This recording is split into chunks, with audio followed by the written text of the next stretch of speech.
The 11th annual Donna Marathon weekend is only a couple of days away, but the work of the foundation goes on year-round, helping women with breast cancer through a difficult time. We're happy tonight that Donna Deegan is in our studio, and she wants us to meet a breast cancer survivor who, despite her own challenges, is determined to help. Donna. Is one amazing lady. She's walking her own journey with breast cancer right now, but she won't let that stop her. She says focusing on helping others makes her burden lighter, and she's brought an entire community along with her. It's a gathering spot for this St. John's neighborhood, but Taps Bar and Grill has become much more for Laquita Barnhart and her family. They bought the place a little over a year ago, literally weeks before Laquita was diagnosed with breast cancer. Then a friend opened her eyes to the Donna Foundation. A friend of mine gave me your book, and so I read it during that whole diagnosis and journey. It was crazy in and of itself, and it just, it really opened my eyes to the social situation.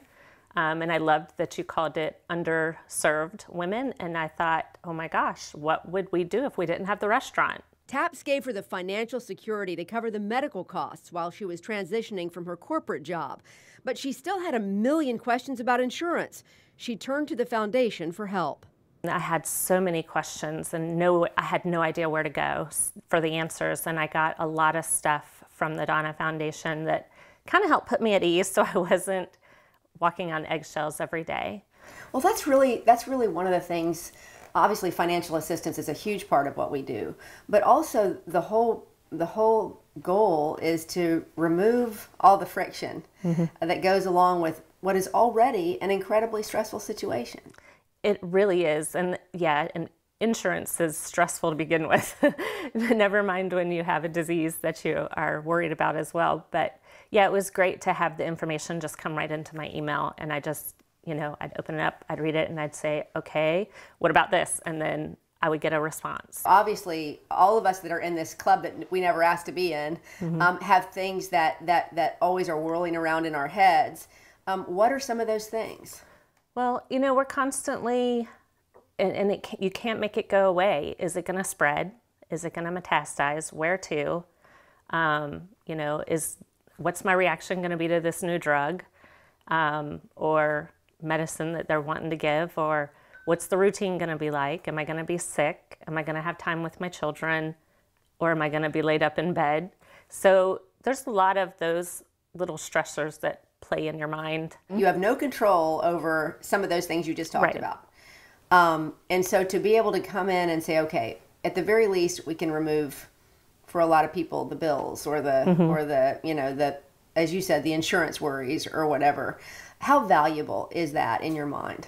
It was huge for me. I went through a nightmare trying to find insurance the first time when I left my job.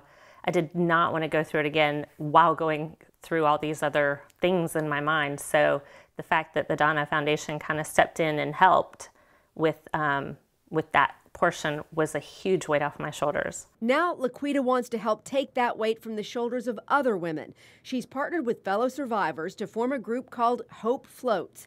They've raised thousands of dollars for the Donna Foundation. The largest fundraiser? A neighborhood gathering at TAPS, of course, where, decked out in pink, families came to their favorite gathering spot to donate nearly $7,000 to help women with breast cancer. We'll be able to raise a lot more money for a cause that we all believe in.